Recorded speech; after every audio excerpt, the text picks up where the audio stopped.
Salut Koulai, je suis très heureux de t'accueillir. Pardon, comment vas-tu? Eh ben écoute, salut Seb. Écoute, moi je vais bien. Là, c'est encore midi. Là, c'est ce qui fait tôt pour moi parce que moi d'habitude je travaille jusqu'à tard le soir. Donc je me suis, on va dire, levé de bonne heure entre guillemets pour pouvoir discuter avec toi aujourd'hui sur mon parcours de vie voilà pourquoi je me suis retrouvé en Russie aujourd'hui, sachant que je fais cet enregistrement aujourd'hui, cette interview depuis la Russie. Effectivement, alors j'ai trouvé ça intéressant justement parce que c'est une destination dont on parle peu, enfin en matière d'expatriation du moins. On n'a pas Mhm. forcément beaucoup de témoignages sur le pays, sur les avantages, les inconvénients, sur les raisons qui poussent certaines personnes à s'y installer. Et puis, ça va être l'occasion justement de faire un point. Et puis, surtout, j'aimerais qu'on reparte un petit peu du début puisque tu as un grand parcours d'expatrié avant d'arriver en Russie. Effectivement, Déjà, ouais. est-ce que tu peux nous dire un petit peu ce qui t'a amené à quitter la France et à quelle période c'était? Alors moi, j'ai commencé à quitter. En fait, j'ai un parcours assez international depuis l'enfance, en fait, parce que à l'origine, je suis pas né en France, j'ai pas grandi en France jusqu'à l'âge de 10 ans. Je suis arrivé en France en 1994. Donc, et en fait, je suis né aux Pays-Bas, j'ai grandi aux Pays-Bas. À la maison, on parle le néerlandais. Et j'ai appris le français plus tard. Je suis arrivé en France au milieu des années 90. Donc, j'avais déjà plus ou moins goûté au côté international. Mhm. Après, jusqu'à 2010, j'ai pas vraiment quitté la France. Il y a l'adolescence qui est passée en France, etc. Donc moi, pareil, dès l'enfance, j'ai dû m'adapter culturellement à la France, qui était déjà différente des Pays-Bas au niveau de la mentalité, au niveau aussi de la société, qui était déjà, on va dire, par rapport à ce qui se passe aujourd'hui en France, avancée par rapport aux Pays-Bas. Et c'était fin des années 2000 en fait. J'étais dans un job de commercial. J'avais fait différents jobs avant dans le commerce, etc. J'étais dans un job de commercial et puis ce job de commercial à l'origine, je l'avais pris parce qu'on m'avait plus ou moins fait comprendre que si je faisais bien mon travail dans cette entreprise, qui était une entreprise américaine, que je pourrais être muté à Atlanta aux États-Unis. Mhm. Et en fait, ça s'est pas fait parce qu'entre les rachats, entre les changements de stratégie, etc., on m'a dit bon, écoute, au bout de 2 ans, 1 an et demi, 2 ans, bon, écoute, les États-Unis, ça va pas le faire. Du coup, on aura peut-être un autre plan pour toi en France, etc. Et moi, j'avais envie de bouger, j'avais envie de voir, en fait, de voyager en fait. C'était vraiment de la curiosité. J'avais pas forcément au début envie de quitter la France plus que ça. En fait, je connaissais pas grand-chose de plus. Je connaissais les Pays-Bas, la Belgique. J'avais fait quelques voyages en Italie, en Angleterre, etc. Et j'arrive comme ça, donc en 2000, c'était quand? En 2010. En 2010, pareil, voilà, je pensais changer de travail parce que comme c'était plus voilà le plan expatriation qu'on m'avait fait voilà, miroiter entre guillemets, c'était plus vraiment dans l'air du temps. On avait prévu avec des copains de partir en Espagne en vacances, etc., pour changer les idées. Et puis, c'était quand? C'était début de l'été. Et puis, on arrive donc fin juillet, juste avant les grandes vacances d'août. Donc, on est en 2010. Ce qui se passe, c'est que j'ai un pote qui a trouvé une copine, l'autre il peut plus, etc. Et puis moi, je me retrouve un petit peu le bec dans l'eau. Je me retrouve tout seul à devoir partir en vacances. J'ai 4 semaines de congé devant moi. Mhm. Je savais pas trop quoi faire et l'Espagne tout seul, ça me disait pas trop. Donc en fait j'ai commencé à traîner sur le net. J'ai commencé à regarder sur internet, Google, à taper images, plage de rêve, etc. Tu sais, j'avais envie de plage, j'ai envie de me détendre, etc. Donc je regarde par-ci par-là, puis je tombe sur des belles plages avec du sable fin, de l'eau claire, etc. Je regarde sur les images et puis je vois effectivement que c'est pas en Europe, on est plutôt en Thaïlande. Donc, je me dis, mais ça peut être pas mal, etc. Donc, je me renseigne rapidement. Bon, c'était il y a 10 ans, mais là, on pouvait acheter un billet pour la Thaïlande et y aller, passer des vacances, que c'était pas cher, que il y avait des jolies filles, que c'était une destination assez intéressante. Et en fait, comme ça, je sais plus si c'était le même jour ou le lendemain, en fait, sur un coup de tête, j'ai acheté un billet en Thaïlande, en fait. Je me dis, bah tiens, j'ai 4 semaines devant moi. Prends un billet en Thaïlande, vas-y, prends un aller-retour, et puis tu vas voir comme ça. Je n'avais jamais été en Asie, j'avais jamais vraiment été en vacances loin ou voyagé loin, juste en Europe en fait. Je dis bah tiens, je vais voir, j'y vais en solo, je me prends un sac à dos léger, etc.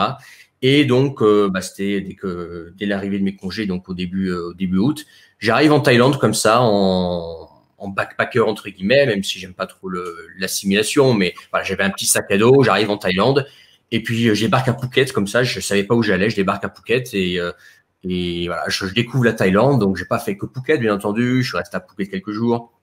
Après, j'ai fait les îles du Sud, tu sais, Krabi, Koh Lanta, etc. Les autres Krabi, donc les îles autour de Krabi. Donc, il y avait Ao Nang, j'ai fait Koh Phi Phi, etc. avec le bateau. Je suis remonté jusqu'à Koh Samui, etc. Et d'autres coins dans Thaïlande. Et j'ai découvert ça. Et en fait, c'était là le déclic. C'était mon premier déclic. C'était mon premier meilleur investissement de ma vie. C'était ce billet aller-retour en Thaïlande. Parce que ça m'a ouvert les yeux. Ça m'a montré que il était possible d'avoir une autre vie, que en Thaïlande, les gens semblaient beaucoup plus heureux qu'en France.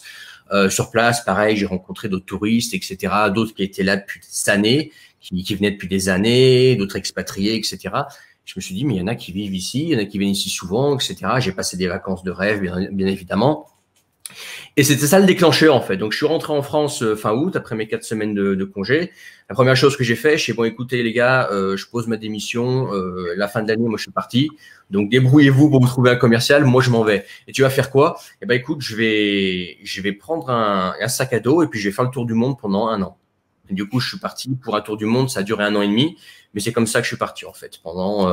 C'était novembre 2010. Je suis parti comme ça. Je suis parti comme ça en Australie. Il y avait des working holiday à l'époque.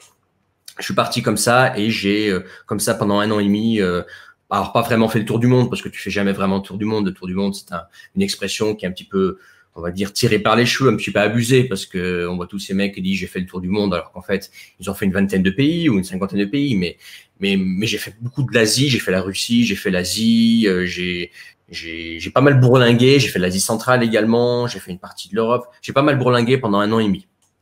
Okay. Ensuite, voilà comment ça s'est passé, comment ça s'est déclenché en fait l'expatriation. Comment tu gagnais ta vie à cette époque-là? Enfin, tu vois, entre le bout démissionner, ça offre pas beaucoup de recours financiers. Tu avais fait quoi? Tu as commencé à travailler un peu au cours du voyage ou tu avais déjà un peu une idée de travailler en ligne? T'as fait comment? En fait, quand j'étais commercial itinérant, je gagnais déjà assez bien ma vie à l'époque pour mon âge, parce qu'avec le commerce, tu sais, hein, tu peux rapidement choper des bonus, des commissions, etc.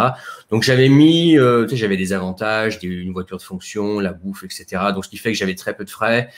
J'avais mis de l'argent de côté tout simplement, et en fait j'ai utilisé l'argent que j'avais de côté pendant 1 an et demi pour voyager en fait.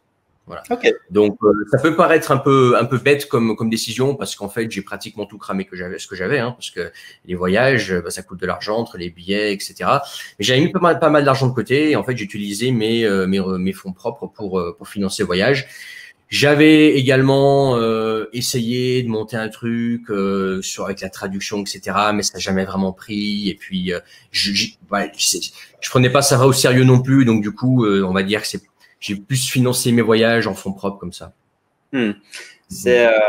Alors pour resituer un petit peu, parce qu'aujourd'hui ça paraît très différent et pourtant c'est pas si éloigné que ça, mais c'est vrai qu'en 2010 et même jusqu'à 2015 en gros, il n'y avait pas tant de monde que ça qui parlait de digital nomade, il n'y avait pas tant d'activités en ligne, il n'y avait pas grand monde qui le faisait. Moi, quand je suis arrivé en Thaïlande en 2010, c'est pareil, j'étais pas un mec qui bougeait tous les 4 matins parce qu'il n'y avait pas Airbnb, il n'y avait pas toutes les infrastructures qu'on avait maintenant, et donc on était plutôt dans des trucs qui étaient très classiques finalement. Et c'est vrai qu'aujourd'hui, il y a une vraie dissonance avec le modèle qu'on connaît maintenant, où les gens, je peux bosser en ligne, etc. Donc tu arrives à conjuguer les deux. Mais c'est vrai qu'à cette époque-là, il n'y avait pas de modèle, il n'y avait pas de modèle économique non plus beaucoup, où il y avait des gens qui le faisaient et qui arrivaient à le faire et à gagner leur vie et donc à faire un peu ce que plein de gens font aujourd'hui. C'est vrai que c'est une époque qui est finalement pas si lointaine que ça, mais qui est très différente quand on y regarde un petit peu pour des gens qui sont des vieux comme nous maintenant du coup. Très différente. Et puis moi, j'avais pas de modèle, sauf d'autres voyageurs que j'avais rencontrés comme ça, ou quelques forums gratuits sur Internet où il y avait quelques inconnus qui se parlaient, qui se donnaient des conseils comme ça, de forums voyage, de oui, si tu vas là-bas pour avoir le visa, il faut faire ça, ou si tu vas là-bas, je te conseille cet endroit-là. Et puis aujourd'hui, pour voyager, on utilise Airbnb, peut-être Agoda de temps en temps, on parle les deux. Mais je me souviens par exemple l'Asie, comment je me prenais pour trouver un logement. C'était, t'arrives sur place, t'avais rien réservé. C'était 5-6 heures du soir, il faisait déjà un peu nuit, tu faisais le tour du patelin pour voir s'il n'y avait pas quelqu'un qui louait une piole ou une chambre d'hôtel et tu négociais comme ça. Le Thaïlandais te donnait un prix, toi tu donnais un prix plus bas, puis tu te retrouvais comme ça à négocier ta chambre d'hôtel. C'était ça, quoi. Tu réservais pas à l'avance. Moi, je réservais pas à l'avance. Hein. Alors, ça dépend des pays. Hein. Chaque pays a ses spécificités. Mais je me souviens par exemple de la Thaïlande, parce qu'on parle de prendre l'exemple de la Thaïlande. En 2010, je réservais pas en avance. J'arrivais sur place, je trouvais mon logement sur place, je regardais les pioles. Est-ce que je peux voir la piole avant? Tu la négociais. Voilà, tu voulais prolonger, tu prolongeais comme ça en cash, comme ça directement le lendemain. C'était ça, hein. La bouffe, pareil. Tu regardais autour. C'était vraiment le voyage, enfin le vrai voyage, parce que rien n'était programmé, sauf ton itinéraire à peu près, quoi, et encore. Qu'est-ce qu'on fait du coup quand on a autant de temps libre? Parce que du coup, vu que tu bossais pas et que tu avais des fonds pour vraiment assouvir un peu ton voyage, qu'est-ce que tu faisais de tes journées? Tu passes ton temps à voyager, à découvrir, à apprendre la langue, le pays. C'est quoi ton objectif à ce moment-là? Bah, pendant cette année et demie en voyage, j'ai pas mal, on va dire, profité parce que en fait, bah, tout ce qui est, en fait, ma vie, si tu veux, les objectifs de vie et dans ma tête, comment dire, les perspectives que j'avais n'avaient rien à voir avec ma situation d'aujourd'hui, avec ce que j'ai construit aujourd'hui, quoi. Pour moi, par exemple, gagner sa vie sur le web, ça n'existait pas à l'époque pour moi. Quand j'ai découvert ça en 2012. Bah, pour moi, gagner sa vie sur le web, c'était une arnaque. C'était des mecs qui vendaient des arnaques sur Internet. Ça n'existait pas. C'était du flan. Alors qu'aujourd'hui, tu me dis ça, bah, j'éclate de rire. Et si tu veux, pour moi, c'était, voilà, profite de ta vie pendant 1 an et demi parce que tu es en train de brûler toutes tes ressources. Et puis, au bout d'1 an et demi, bah, c'est retour au boulot, boulot de commercial. Alors, entre-temps, tu auras peut-être travaillé tes langues, ce que j'ai fait d'ailleurs, on va en parler. Et tu trouveras un boulot de commercial, peut-être mieux rémunéré que tu avais avant, mais ce sera un boulot de commercial avec le matin, tu te lèves, tu as un patron, etc. Donc, profite parce que ça va pas durer. Tu n'as pas des ressources qui sont illimitées. Donc, du coup, ce que je faisais de mes journées, c'est que pendant 1 an et demi, j'ai pas mal, voilà, beaucoup voyagé, vu beaucoup d'endroits en Asie. J'ai vraiment abattu, entre guillemets, l'Asie, les pays, etc. Je peux vraiment parler de beaucoup d'endroits en Asie. L'Asie centrale, j'ai fait la Russie également, le transsibérien, donc 9400 km en train, j'ai fait. Et puis sinon, j'ai fait quoi? J'ai fait beaucoup de sorties, j'ai eu beaucoup d'aventures avec des filles, j'ai fait beaucoup de soirées où je buvais des fois 3 jours, 4 jours à la suite. En Indonésie, je me souviens, j'ai des souvenirs aux Philippines. Les Philippines, j'ai des souvenirs vraiment dingues, tu vois. J'ai voyagé avec un japonais, j'ai voyagé avec un coréen, j'ai voyagé avec un australien, donc des gens que je trouve sur place en fait, qui sont comme moi, qui sont un petit peu, voilà, qui sont échappés de leur rat race et qui sont comme moi dans voilà, on vit maintenant parce que ça va peut-être pas durer. Voilà, je te parle de ça il y a 10 ans, 19 ans, donc ceux qui nous regardent, qui sont plus jeunes, eux, qui peuvent, qui sont entre guillemets, qui ont toujours baigné dans le côté digital nomade, ils comprennent pas que bah, avant, quand tu avais l'opportunité de voyager, t'en profitais à fond parce que tu sais pas si ça va durer et donc, en fait, j'ai profité pendant 1 an et demi. À côté de ça, j'ai quand même travaillé certaines compétences, notamment j'ai commencé à apprendre le russe quand je me suis rendu en Russie et que j'ai compris que c'était un pays qui me plaisait. Donc, pendant mes voyages, quand j'avais un petit moment, bah, j'apprenais le russe en parallèle. Je voyais ça comme un investissement pour pouvoir, en sortant de voyage, pouvoir trouver un emploi en rapport avec le russe ou directement en Russie, ce que j'ai trouvé ensuite après. Donc ça, je l'ai fait. J'ai également étudié tout ce qui est comment dire, import-export, les incoterms, etc. Comment ça marchait de développer un business à l'étranger pour une entreprise, comment on développe un réseau de distributeurs, comment ça se passe avec le dédouanement, etc., avec les transports. Bref, parce que je me voyais déjà, je me dis, OK, dans 1 an et demi, de toute façon, tout ce que tu as toujours fait, c'est commercial. Essaye au moins, si tu retrouves un travail comme ça, de trouver un travail mieux rémunéré et essaye, si tu peux, de trouver ça à l'étranger dans un pays qui t'a plu pendant tes voyages. Donc, j'ai bossé mon russe parce que c'était mon objectif et j'ai commencé à adapter mes compétences de commercial à un métier, on va dire, de commercial vers l'export, vers l'étranger. En fait, c'était ça. Je dis, tu vas rentrer en Europe, tu vas peut-être travailler dans une entreprise française, hollandaise, allemande, etc. Et essaye de faire le mec qui se balade, qui fait le tour du monde et qui exporte les produits à l'étranger.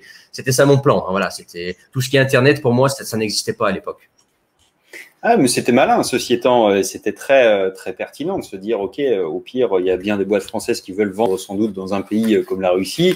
Et d'avoir des compétences déjà en langue sur place, ça sert quand même énormément. Et comprendre un peu les rouages, effectivement, non, c'était bien vu. C'est des compétences qui sont en plus intemporelles. Enfin, une fois que tu sais parler russe, tu l'oublies pas, quoi. Donc, effectivement, c'était une bonne manière de mettre un pied dans le truc, quoi. Et donc, du coup, qu'est-ce qui s'est passé finalement? T'es pas rentré par la France, t'as trouvé un job en Russie, c'est ça? Alors en fait, je suis rentré en France au bout d'un an et demi à peu près, alors les dates exactes. Déjà parce que ma famille me manquait, donc je voulais les revoir, et puis parce que j'avais plus d'argent, tout simplement. C'est qu'au bout d'un moment, bah voilà, les voyages ça coûte cher, les sorties ça coûte cher, les billets d'un avion, j'en ai acheté beaucoup. Hein, je te dis, j'ai fait pratiquement toute l'Asie, peut-être à l'exception de la Corée du Nord. Ouais. Donc sinon ouais, l'Asie je connais bien, et puis la Russie, j'ai fait l'Asie centrale également, donc on parle de l'Ouzbékistan, Kirghizistan, on parle du Kazakhstan également. J'ai fait l'Arménie, la Géorgie, enfin tu vois, la Moldavie également. Enfin bref, ça je l'ai fait après. Putain. Ouais, la Moldavie, je l'ai fait après pendant mon travail en Russie. Donc je suis rentré en France avec l'optique de vite en repartir. Donc j'ai profité de ma famille peut-être pendant un mois ou deux. Et puis sur place, j'ai envoyé des CV, des lettres de motivation tout azimut. Donc en France. Et à l'étranger. J'avais eu quelques contacts que j'avais rencontrés. J'avais rencontré des gens en Russie, j'avais rencontré des gens à Hong Kong qui étaient pareil. En fait, j'ai rencontré pendant mes voyages des gens qui des fois travaillaient à l'étranger. Je me souviens d'un mec que j'avais rencontré à Hong Kong, que lui faisait de l'achat en Chine, du sourcing, tu vois. Donc ça m'avait donné des idées. Pareil en Russie. Et donc j'ai envoyé des CV. Là, on m'avait dit ouais peut-être que là-bas ils cherchent, etc. Et puis j'ai fini par trouver en fait très rapidement. Vraiment, j'ai dû commencer.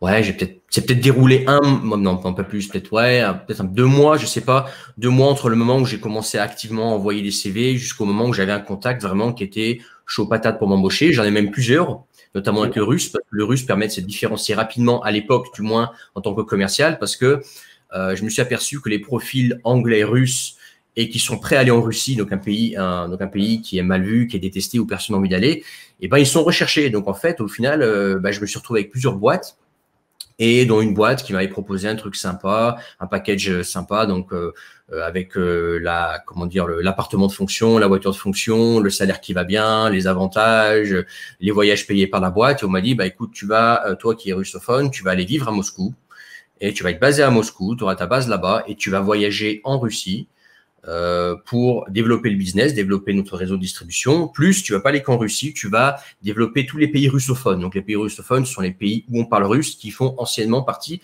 de l'Union soviétique. Donc, toi, tu vas voyager là-dedans, tu vas aller serrer des poignes, tu vas aller rencontrer quelques contacts qu'on a, et puis tu vas trouver d'autres contacts, et tu vas nous développer le business comme ça en Russie depuis Moscou.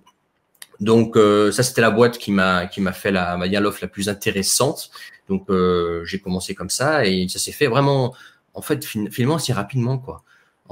Allez, le moment où j'ai décidé de rentrer en France jusqu'au moment où la boîte m'a dit écoute ça y est on part à Moscou, prépare-toi, on va se former parce qu'il y a eu une partie de formation avant etc. C'est peut-être déroulé je sais pas 3 mois, un truc comme ça quoi. Grâce aux Russes notamment. Le russe à l'époque, c'était recherché, personne ne voulait y aller, c'était difficile de trouver des profils, donc ça s'est fait comme ça en fait finalement. Je pense que c'est toujours un peu vrai, tu as raison, sur certains trucs, il y a des opportunités qui sont juste plus faciles quand on est moins en compétition avec tout le monde. Et puis il y a des marchés qui sont gigantesques, que tu aies plus de compétition aujourd'hui, je pense que c'est pas vraiment un frein, tu vois, c'est un peu comme la Chine, tu te dis c'est tellement grand qu'il y ait peut-être 10 fois plus de gens qui aient des profils qui parlent chinois, il y a encore de la place quoi en fait.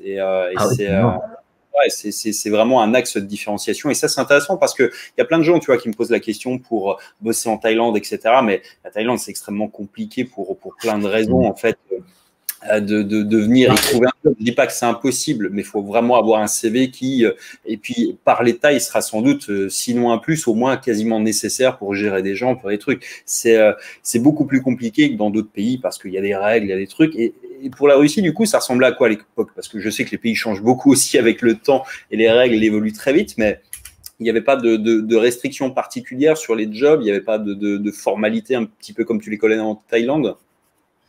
Alors il y a des formalités sur les jobs. Alors à l'époque, on te demandait un diplôme, on te demandait pour certains visas notamment. Bon, tu as différents types de visas en Russie, mais pour le visa que je devais obtenir moi, on te demandait un certain niveau de revenu. On te demandait un diplôme. Après le diplôme, en théorie, il faut l'avoir. En pratique, si tu arrives à démontrer, enfin c'est pas moi qui l'ai démontré, c'est la boîte. En fait, j'étais en portage pour être basé en Russie. Si la boîte arrive à démontrer que tu as certaines compétences, certaines responsabilités, le diplôme, bon, voilà, ça passe si tu l'as pas. Moi, j'étais censé avoir un bac+5 école de commerce alors que je l'ai pas. Mais par contre, j'avais les langues, j'avais déjà des responsabilités, etc. Donc, en fait, non, si tu passes par une entreprise de portage, enfin, si l'entreprise qui t'embauche européenne, française, par exemple, passe par une société de portage qui fait bien les choses, tu peux avoir un visa de travail en Russie sans problème. Après, c'est vrai que bon, par exemple, pour des jobs de cadre, moi, j'étais cadre, voilà, c'est pas des jobs à 1000 ou 2000 euros par mois. Donc, pour avoir un visa, par exemple, avoir un visa de 3 ans de travail pour les profils hautement qualifiés et un visa comme ça en Russie, c'est pas un problème de l'obtenir parce que tu as le salaire qui va bien, tu as les responsabilités, donc en général, il n'y a pas de souci pour avoir un visa, quoi. C'est surtout avoir le travail qui est important. Ça ressemble à quoi d'ailleurs le boulot en Russie concrètement? C'est-à-dire le boulot, Je sais pas, là, tu arrives de France, tu as voyagé, tu connais un peu le monde, la Russie, tu parles la langue, mais quand même, le monde du travail est très différent, non, j'imagine? Disons que le monde du travail, déjà, il y a sa culture, il y a la culture des affaires à la russe, hein. Les Russes ont leur façon de travailler, leur façon de penser, ils ont leur rythme qui est propre. Donc, tu fais de l'interculturel, en fait. T'as la langue russe, déjà, d'une part, qui est quand même pas la langue la plus facile à apprendre, hein. Et puis, tu as l'aspect culturel aussi. Donc, même quand tu parles russe, tu as plein de subtilités dans le boulot avec le business que tu apprends parce que mine de rien, c'est pas la même culture, c'est pas la même histoire non plus, hein. Les Russes, ils ont un vécu assez lourd avec l'Union soviétique, hein, 70 ans de communisme, ça s'oublie pas comme ça. Donc des fois, ils ont des réflexes typiquement de gens qui ont vécu le communisme. Et comme par exemple, les Russes, j'ai remarqué, ont beaucoup de mal à voir long terme. C'est-à-dire que tu as affaire à des gens qui préfèrent faire un coup tout de suite plutôt que de bâtir. Alors, c'est pas toujours le cas, mais en général, tu retrouves ça quand même, qui préfèrent faire un coup tout de suite, quitte à pas forcément faire un truc win-win, mais faire un gros coup tout de suite et puis ensuite se le mettre vite, que bâtir quelque chose sur le long terme, par exemple. Tu vois, ça, c'est des difficultés que tu rencontres ici. Parce que le long terme, quand tu as vécu le communisme, c'est difficile à construire parce que voilà, quand l'Union soviétique s'est écroulée, il y avait ce réflexe. Bon, aujourd'hui, on ne sait pas combien de temps on vit le capitalisme. Là, c'est la liberté dans les années 90 quand la Russie s'est ouverte. C'était la panique en Russie. On est passé du communisme, du fief du communisme à Moscou à du capitalisme extrémiste, très libre, etc. Donc tout le monde qui arnaquait tout le monde, c'était dangereux de vivre en Russie. Il y avait beaucoup de mafia, etc. Parce que tout le monde voulait vivre avant que ça s'arrête, avant que le communisme revienne et que on ait plus aucun droit, qu'on puisse rien faire. Donc et on retrouve ça beaucoup aussi dans les affaires, c'est le côté, c'est le côté, on prend ce qu'il y a à prendre maintenant et puis le long terme, on comprend pas trop, quoi. Donc ça, c'est une difficulté que j'ai rencontrée en Russie. Ça demande comme de l'adaptation culturelle. Et puis l'immensité du territoire également, quoi. L'immensité du territoire. La Russie, c'est un pays multiethnique, il faut savoir, hein. La Russie est très mal connue, on va dire, en Europe. C'est le plus grand pays au monde. Ça fait entre 27 fois et 31 fois la France, selon comment on compte. Si on compte les dom-toms, etc. Et tu as des cultures différentes, tu as des religions différentes, tu as 9 fuseaux horaires. Bref, c'est même même en Russie, tu as différents pays, différentes mentalités, différentes fonctionnées, différents rythmes également. Moscou, c'est une ville qui est une mégapole comme Londres, New York, etc., où le rythme de vie est très rapide, etc., très très à l'européenne aujourd'hui. Alors que tu vas dans les régions comme là où je suis, on est encore sur un système très à la russe, tout est lent, où les prises de décision sont lentes, où c'est très même le business va être basé beaucoup sur l'affectif, quoi. C'est plus est-ce que tu connais la bonne personne, est-ce que tu es arrivé à être le copain de la bonne personne, bon, tu fais du business. À Moscou, c'est très bon, t'es pris et qu'est-ce que tu sais faire, t'es pris quoi. C'est très pragmatique. Là où je suis moi, par exemple, c'est plus bon, t'as tes copains avec le bon acheteur. Bon, il va acheter chez toi, il va pas aller ailleurs, il va acheter chez son pote quoi. Tu vois, tu vas boire des canons avec lui, tu vas manger avec lui, tu vas faire la fête avec lui. Et puis vous devenez des copains et puis il va pas regarder ailleurs quoi. C'est juste son copain donc il prend chez toi. Toi t'as différentes mentalités aussi comme ça. Donc ça aussi c'est une chose auquel tu te fais. Après bon t'as plein de subtilités on va dire culturelles qui sont devenues naturelles pour moi finalement aujourd'hui parce que ça fait un moment que je vis ici et puis je suis tellement en contact avec la Russie depuis un moment maintenant que c'est devenu naturel pour moi. Mais t'as de l'adaptation culturelle quand même mine de rien en Russie quoi. Et c'est un pays et c'est un pays culturellement assez éloigné mine de rien de ce qu'on peut trouver en Europe occidentale. Hein. Ah, clairement, clairement. Et du coup, alors là, on est sur une période où tu étais donc sur un job en Russie. Après, c'est quoi le reste du parcours? Parce que tu as quand même vécu en Thaïlande aussi, je crois. Ouais, alors j'ai vécu en Thaïlande, on va dire au total 2 ans. Pendant les 1 an et demi, quand j'ai voyagé, en fait, je te dis 1 an et demi, mais j'ai voyagé, genre hôtel, car, avion, prendre des photos pendant 6-7 mois, et j'ai passé pratiquement 1 an en Thaïlande en fait. Voilà. Okay. Pratiquement 1 an en Thaïlande. Bon, entre-temps, j'avais fait les autres pays d'Asie, mais parce qu'en fait, j'avais rencontré une Thaïlandaise à Kuala Lumpur quand j'étais à Kuala Lumpur en Malaisie. Puis on est resté en contact, puis je l'ai revue en Thaïlande, et puis c'est devenu ma copine, et puis ensuite on a pris un appartement, on a pris un condominium ensemble à Bangkok. Donc là, je te parle de ça, c'était en 2011. Hein. Donc moi, je faisais quoi pour faire des visa run en fait, c'est que j'étais avec elle dans le condominium en Thaïlande, on va dire les temps que je pouvais rester. Des fois, j'utilisais le visa, enfin l'extension, comment dire, l'espèce de visa gratuit là d'1 mois. Des fois, je faisais des visas au Cambodge. Je crois que c'était 2 mois ou 3 mois, je sais plus combien c'était, mais au Cambodge, tu pouvais avoir un visa de 2 ou 3 mois, je sais plus, ou 2 ou 3 mois très facilement. Donc, je faisais comme ça, en fait, des visa runs. Et en fait, entre les visa runs, je découvrais, par exemple, quand j'allais chercher mon visa en Cambodge, j'ai passé 1 mois au Cambodge, j'allais aux Philippines, j'allais au Taïwan, tu vois, j'allais dans différents pays comme ça. Et puis, je revenais, en fait, chaque fois en Thaïlande. C'était devenu ma base, en fait. J'avais un condominium avec une femme et, en fait, j'ai passé 1 an en Thaïlande pendant ces 1 an et demi de voyage, quoi. Donc, okay. Ouais, il y a pire comme destination, du coup. Donc, oui. Aujourd'hui, en fait, tu n'es plus du tout salarié, tu travailles comme moi sur le net. Comment est-ce que tu as déjà passé ce switch, en fait, finalement, de salarié, de quelqu'un qui pensait que ça n'existait pas, et comme tu le disais, que bosser sur le net, gagner de l'argent sur Internet, c'était une fumisterie, à quelqu'un qui aujourd'hui en vit et qui c'est ta principale source de revenus, d'ailleurs, l'activité que tu gères toi maintenant. Ouais. Comment ça s'est passé? Alors Internet, moi je m'étais pareil, hein, justement quand j'étais en voyage, je me renseignais un petit peu sur, par exemple quand j'étais dans l'avion, pas dans l'avion, mais quand j'avais un petit moment libre, par exemple dans les aéroports ou dans un condominium, etc. Je regardais sur qu'est-ce que je peux faire après mon voyage, tu vois. Donc bon, j'avais repéré qu'il y avait des opportunités en export, et puis j'étais tombé aussi sur des mecs qui disaient qu'il était possible de vivre de son business sur Internet. Alors moi à l'époque j'étais très méfiant de ça. Pour moi c'était arnaque tout de suite, voilà, c'était du bullshit. Mais bon, je me suis dit allez, je suis curieux quand même, je vais regarder, etc.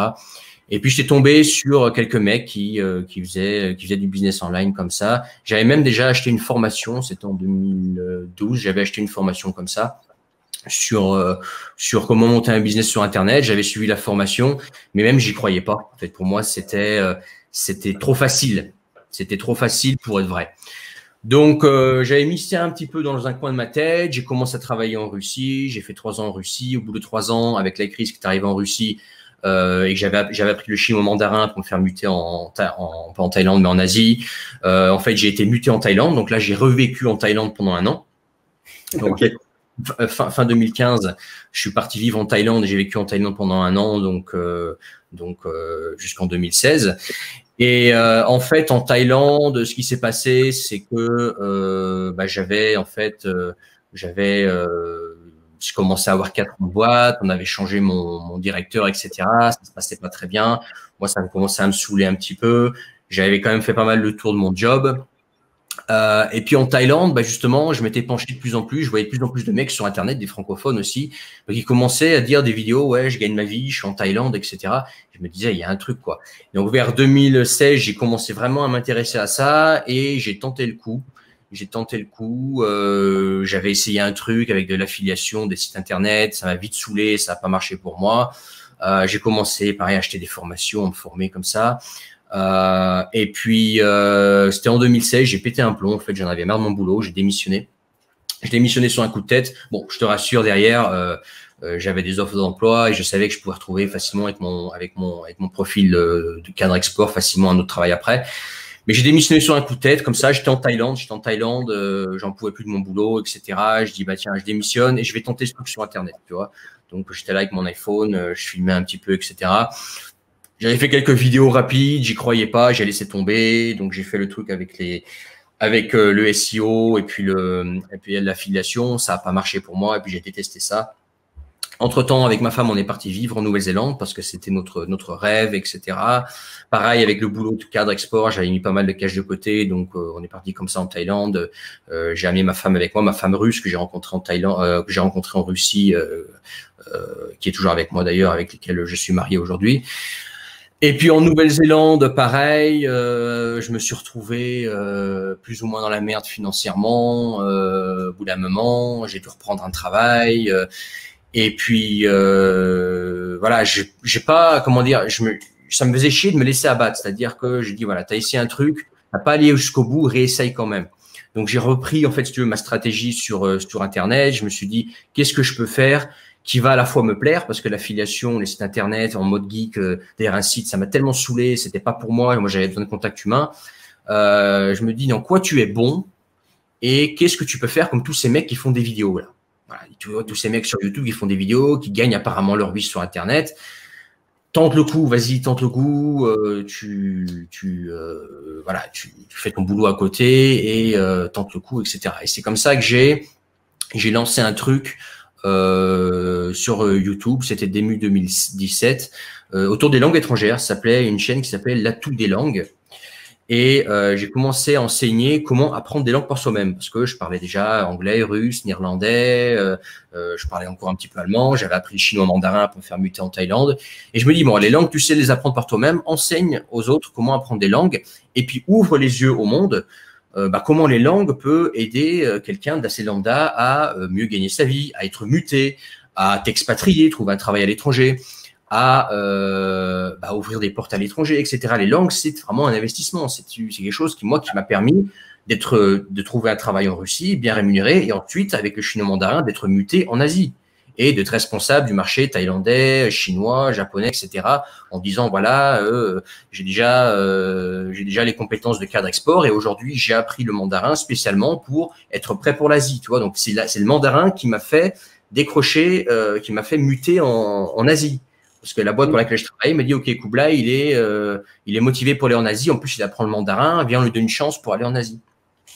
Donc, j'ai commencé à faire des vidéos comme ça autour des langues étrangères. Donc, au début, ça décollait pas trop. Je commençais à faire des vidéos, etc. En parallèle, je faisais un petit peu de freelance. J'avais appris à coder, etc. J'ai vraiment fait plein de choses, hein, vraiment pour m'en sortir. C'était vraiment une année difficile. Et à la rentrée 2017, donc c'était il y a 3 ans, et ben j'ai commencé à avoir des premières ventes. Mes premières ventes, en fait, c'était des services du service de coaching, en fait, de l'aide en apprentissage de langue, voilà. Et de personnes qui me disaient, écoute Kublai, j'aime bien tes vidéos, est-ce que tu peux m'aider, etc. Et j'ai commencé à facturer comme ça de l'aide personnalisée, en fait, en apprentissage de langue et à enseigner aux personnes qui voulaient apprendre des langues, comment, par exemple, apprendre des langues par soi-même, apprendre une langue par soi-même, ou par exemple des conseils pour leur CV ou pour leur lettre de motivation, comment mieux se présenter pour des métiers liés aux langues, donc souvent dans le commerce en général ou dans l'achat. Et donc là, j'ai compris qu'il y avait un truc Et j'ai commencé à faire décoller ma chaîne YouTube, proposer des produits digitaux. Et après, c'est allé étape par étape. Hein. J'ai commencé à gagner 1 000 € par mois, puis ensuite 2 000, et puis après c'est monté à 5 000. Et puis il n'y a pas longtemps, je suis monté à 10 000 € par mois, comme ça en infoproduit, quoi. Donc c'est allé comme ça s'est développé comme ça petit à petit. Mais aujourd'hui, je vis pleinement du web. Bon, entre-temps, pareil, avec ma femme, on a 2 appartements ici en Russie, on compte en racheter plus tard et avoir une source de revenus avec l'immobilier plus tard également, quoi. Mais pour le moment, ce qui moi me permet de gagner ma vie et de faire les voyages qu'on voit sur YouTube ou vivre ici, c'est Internet. Et ça, pour moi, c'était quelque chose qui me paraissait complètement impossible il y a encore 4 ans. Pour moi, c'était du flan. Simplement. Je pense que c'est le cas pour beaucoup de gens en réalité. Et comme tu l'as dit, il y a plusieurs choses dans ce que tu as dit qui sont intéressantes. La première, c'est que déjà, c'est pas un truc qui explose d'un coup, c'est un parcours. Il faut trouver quelque chose qui accroche. Et il y a un autre point qui est extrêmement intéressant, c'est qu'on n'a pas besoin de forcément chercher au-delà de son expérience. Souvent, en fait, on minimise un peu ce qu'on sait faire en se disant que si on l'a fait, c'est possible. Sauf que la plupart des gens l'ont pas fait. Et rien que cette expérience-là, cette expertise, c'est ce qu'on peut le plus facilement monétiser, effectivement, en disant, voilà, moi je suis parti, j'ai trouvé un job en Russie, je vais t'apprendre comment toi aussi tu peux trouver un job en Russie. C'est parce qu'il n'y a pas de produit comme ça qui existe dans la vraie vie, il n'y a pas de cours, il n'y a pas de truc, il n'y a pas de solution en fait à des gens qui se posent ce type de questions, qui seraient prêts à investir de l'argent pour avoir une meilleure carrière, pour avoir des raccourcis, pour éviter de se planter, pour peut-être trouver une vie meilleure en suivant l'exemple de quelqu'un qui l'a déjà fait. Donc c'est encore une fois une époque qu'il faut comprendre comme ça, c'est-à-dire qu'il n'y a pas besoin effectivement d'avoir accompli des miracles au sens où certains l'entendent en se disant ouais j'ai pas fait ci ou ça, mais fondamentalement dans l'expérience qu'on a, c'est pareil, j'ai plein de gens qui me contactent toujours pour savoir, ouais, Seb, je voudrais m'installer en Thaïlande, est-ce que tu peux pas m'aider, machin, etc. Trouver les apparts, les machins, les trucs, investir. Enfin voilà, pour plein de gens, en fait, ce qu'on fait nous au quotidien, c'est très exotique pour eux ou très compliqué ou des choses pour lesquelles ils sont pas formés et pour lesquelles ils sont prêts effectivement à investir. Alors quand c'est des formations ou quand c'est de l'accompagnement, c'est pas tout à fait les mêmes grilles tarifaires, mais c'est quelque chose où on est effectivement en position d'aider les gens. Et c'est vraiment, je pense, le modèle le plus simple effectivement aujourd'hui, c'est pas de chercher un truc miraculeux parce que ça n'existe pas. Tous les business ne sont que des process qui s'améliorent avec le temps. Et qu'on trouve jamais, dès qu'on a un truc qui fonctionne bien, et effectivement, il y a une adéquation aussi que tu évoquais, c'est que aujourd'hui, contrairement à moi, quand j'ai démarré en 2007, c'est pas les modèles qui manquent, les modèles économiques du moins, et les modèles de gens qui vont te parler de telle ou telle stratégie, de tel ou tel business model. Aujourd'hui, tout le monde effectivement sait à peu près que c'est possible de gagner de l'argent sur Internet, plus ou moins suivant les business models qu'on va utiliser. Il y en a certains qui sont très connus, donc un peu moins, mais il existe des milliers de façons de gagner de l'argent en ligne et dans la vie d'ailleurs, c'est la même chose. Mais il faut comprendre malgré tout que ça prend toujours à la fois du temps, des compétences et de l'énergie, et qu'il faut, au-delà de ça, si on veut pouvoir effectivement durer et mieux se développer et croître, trouver quelque chose qui passionne, qui nous fait plaisir, qui nous anime, qui nous donne du sens. Parce qu'en fait, le truc c'est ça, c'est gagner de l'argent, c'est pas si compliqué que ça demande du temps. Mais si on se remet dans une logique de dire, ok, c'est un peu comme aller à l'usine, le matin je dois me farcir 4 articles, 2 machins, des trucs, si c'est pas faut pas le faire. Ouais. Parce que je vois plein de. Déjà, ce que tu dis, c'est vrai que je suis complètement en adéquation avec ça. C'est que partir de soi, faut pas chercher. Enfin, notamment quand on débute, après ton business peut évoluer. Aujourd'hui, les langues, j'en parle beaucoup moins qu'avant. J'en parle pratiquement plus. Ça a surtout évolué vers l'expatriation et puis d'autres choses.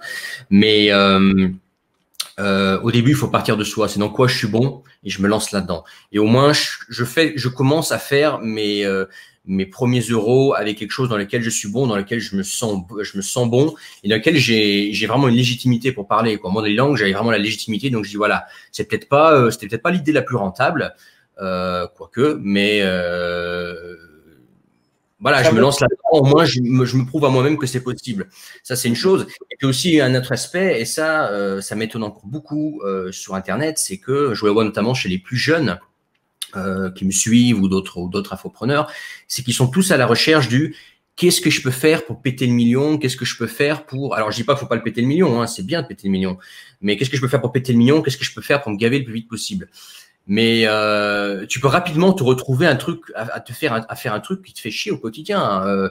Clairement, moi, si je devais, je sais pas, alors ça peut-être arriver dans le futur parce que je pense que ça va évoluer mon truc encore. Mais par exemple, si tu me dis, écoute, j'ai un truc pour te faire faire ton chiffre d'affaires x3 comme ça, mais par contre, tu vas te faire chier au quotidien. Je dis non, non, non. Moi, je veux aimer mon métier. Et plein de mecs qui se lancent comme ça dans des trucs qui au final vont leur faire chier, qui ne leur ressemblent pas ou qui montent des trucs un petit peu douteux sur Internet, dans des thématiques qui sont certes rentables, mais qui sont pas, on sent qu'ils font ça juste pour le fric et que ils se font pas plaisir au quotidien. Moi, pareil, bon. Moi, j'ai une communauté et puis moi, je suis comme un médecin, c'est-à-dire que je ne dévoile pas le nom de mes clients et qui ils sont exactement, etc., notamment en aide personnalisée. Mais plusieurs fois, j'ai eu comme ça des gens des infopreneurs qui gagnaient déjà bien pas des infopreneurs, des entrepreneurs sur Internet, qui gagnaient déjà bien leur vie sur Internet, notamment par exemple sur la vente de produits dropshipping et qui me disaient, Kublai, ouais, certes, je gagne à peu près comme toi ou plus à la fin du mois, mais par contre, moi, j'aime bien ton modèle Kublai, c'est-à-dire que j'aimerais bien faire ce que tu fais. C'est-à-dire que moi, ça marche pour moi financièrement, mais j'aime pas ce que je fais. J'aime pas ce que je fais, tu vois. Je vends des produits de merde. Alors oui, c'est rentable, mais je vends des produits de merde. J'ai plein de tâches à faire qui me font chier au quotidien. Je vais sûrement me tourner vers ton truc plus tard parce que, mine de rien, toi, t'es tranquille dans ton coin, t'es autonome à 100%. D'ailleurs, c'est ma punchline, t'es autonome à 100%, tu dois rien à personne, t'as pas de fournisseur, rien. T'es dans ton coin tranquille. Et puis surtout, on voit que ce que tu fais, ça te plaît vraiment. T'aimes ce que tu fais. Et ça, je pense que c'est souvent négligé sur Internet auprès des gens qui se lancent. C'est OK, gagner sa vie, c'est bien, et il le faut, sinon on monte rien. On est là pour monter des business, mais il faut aussi aimer ce qu'on fait au quotidien. Et sinon, tu ne tiens pas sur la durée. Par exemple, moi, l'année de galère, bon, c'est un petit peu moins d'une année, mais l'année de galère que j'ai connue avant de comprendre que ça allait fonctionner pour moi, j'aurais pas pu la traverser si je m'étais pas au moins j'avais pas pris du plaisir à faire des vidéos sur les langues, à donner du contenu, tu vois, donner de la valeur gratuitement comme ça. Ça me plaisait de le faire, tu vois. Donc ça me permettait de continuer. J'étais dans un truc qui me plaisait, que je connaissais. Donc ça m'a permis de continuer pendant les moments où j'aurais pu abandonner, dire bon écoute, ça fait 6 mois que tu fais des vidéos, tu vends que dalle, laisse tomber. Non, j'ai continué, tu vois. Aujourd'hui, je le regrette pas du tout, tu vois. C'était une des meilleures décisions que j'ai prises. Donc aimer ce qu'on fait, ça permet aussi de persévérer quand c'est dur. Bien sûr, c'est indispensable et c'est aussi indispensable pour durer parce que le truc, on peut construire des petits empires ou de très grands empires. Il y a toujours un prix différent à payer. Effectivement, comme tu disais, multiplier par 3 son chiffre d'affaires en claquant des doigts, c'est possible. Faut avoir des gens qui gèrent des campagnes pub, faut mettre du budget pub, faut faire des trucs qu'on n'a pas forcément envie de faire, mais c'est possible. Simplement, encore une fois, après, il faut être capable de le tenir et de le vouloir et de se dire, OK, si je dois faire des campagnes pub, c'est soit il va falloir que moi je les fasse ou alors que j'embauche quelqu'un. Si j'embauche quelqu'un, il va falloir que je m'occupe de gérer un peu ce qu'il fait, de cadrer le truc et on rentre dans un autre métier. Et c'est vrai qu'il y a toujours cette dimension-là qu'on oublie, c'est que tout a un prix, toujours. C'est faire de la muscu, il va falloir faire des sacrifices sur plein de trucs. Monter des business, c'est pareil. Il y a toujours un effet pervers ou sinon un side effect au truc, c'est-à-dire qu'on n'a rien sans rien et c'est une réalité. Après, il faut bien connaître ce qu'on veut aussi. Il y a des gens qui ont juste l'ambition de gagner quelques centaines d'euros pour arrondir leur fin de mois et passer plus de temps avec leurs enfants. Il y a des gens qui veulent monter des empires, il y a des gens qui vont aller sur Mars. Ça ne demande pas la même quantité de sacrifices en face, quoi. C'est tout. C'est ce qu'il faut comprendre. Après, il n'y a pas de bon ou de mauvais choix. En revanche, c'est juste. Après, il faut bien, à mon avis, bien définir à la base qu'est-ce qu'on veut. Par exemple, moi, là, j'aime bien travailler avec des potes, entre guillemets. C'est-à-dire que mes clients, ma communauté, par exemple, j'ai la communauté des créateurs autonomes aujourd'hui, que j'ai lancé il n'y a pas longtemps. J'ai la communauté Les Nouveaux Russiens qui commence à prendre de l'ampleur. Il y a une ambiance de copains, quoi. C'est-à-dire que j'aime passer du temps avec mes clients. J'aime, des fois, on déborde même. Par exemple, une autre coaching, en général, on déborde avec moi parce que on est les mêmes. Je veux dire, on a la même vision de la vie, on a la même analyse de la société, on a les mêmes objectifs, donc on est déjà copains. Donc, j'ai vraiment une qualité de vie au travail qui est exceptionnelle, moi. C'est-à-dire, je suis pas le mec qui, pour le moment, du moins, qui fait ses millions, mais par contre, j'ai une qualité de vie au travail qui est exceptionnelle. J'ai pas de clients qui me font chier, et surtout, ce que j'ai aussi fait, c'est que, tu vois, moi, j'ai étudié le copywriting, la vente, etc., les pages de vente, et volontairement, j'utilise, alors je sais peut-être à tort, on m'a dit plusieurs fois que j'étais con de le faire, mais j'utilise un marketing assez soft, c'est-à-dire que au niveau des promesses, je suis assez soft, je fais pas des promesses extravagantes, je promets pas la lune, je suis pas dans l'agressivité quand je vends, tu vois. Je suis plutôt dans l'inbound, tu vois. Volontairement, parce que derrière, ce que tu, si tu veux, si tu fais comme ça du marketing très agressif, qui me permettra de vendre plus, je le sais à 100%. Il y a des trucs dans le copywriting, chez les marketeurs américains, les bouquins de copywriting que j'ai pu lire, des trucs très agressifs que j'ai pu lire et que je peux appliquer. Si je fais ça, derrière, je vais récupérer aussi les clients qui réagissent à ça. Donc, aussi, doser son approche, sa vente, son marketing, en fonction des clients que tu veux récupérer, en fonction de l'ambiance de travail dans laquelle tu veux être. Tu vois, c'est-à-dire qu'aujourd'hui, moi, je suis trop soft au niveau marketing. On me dit, Kublai, tu devrais en faire plus. T'es pas assez agressif. Mais par contre, derrière, moi, je récupère des gens qui, ont réagi à quelque chose de soft, qui vraiment ont besoin de mes produits ou de mes services. Et l'ambiance de travail que je récupère derrière, elle est saine. On n'est pas dans la méfiance. Kublai, c'est un marketeur qui va essayer de me vendre un truc si j'en ai pas besoin. Moi, je dis des fois, on me demande Kublai, voilà ce produit qui est en promo. Des fois, je fais des promos également. Est-ce que ça correspondrait à ce que je suis en train de monter? Je pourrais très bien dire oui, il prend la formation, elle est super, alors que le mec en a pas besoin. Et plusieurs fois, ça m'est arrivé de dire à des personnes qui s'apprêtaient à acheter une formation à 500 € chez moi, de dire je pense que pour toi c'est un peu tôt, ou si tu n'as vraiment pas d'argent, trouve déjà un travail. Quand tu auras du travail, achète la formation, mais ne la prends pas maintenant, tu vois. Et au début, ça peut paraître bête. Il y en a qui me disent aussi oui, Kublai, tu devrais vendre de façon plus agressive. Mais après, quand tu as fait ça, quand tu as vraiment conseillé sincèrement la personne, le jour où la personne revient, elle te fait vraiment confiance, et plus tard, tu pourras lui vendre des produits peut-être pas qu'une fois, mais plusieurs fois. Et l'ambiance de travail est bonne. On n'est pas dans la tension, tu vois, purement de relations acheteur-vendeur. On est une communauté, et moi, je suis plus comme un copain d'internet qui montre le chemin pour faire la même chose, quoi. Et voilà. Après, je dis pas que je détiens la vérité et que tout le monde devrait faire comme ça, mais moi, c'est comme ça que j'ai choisi de fonctionner, parce que je voulais un travail qui me permettait d'être libre géographiquement, ça c'est clair, qui me permet de gagner ma vie et confortablement là où je suis, ok.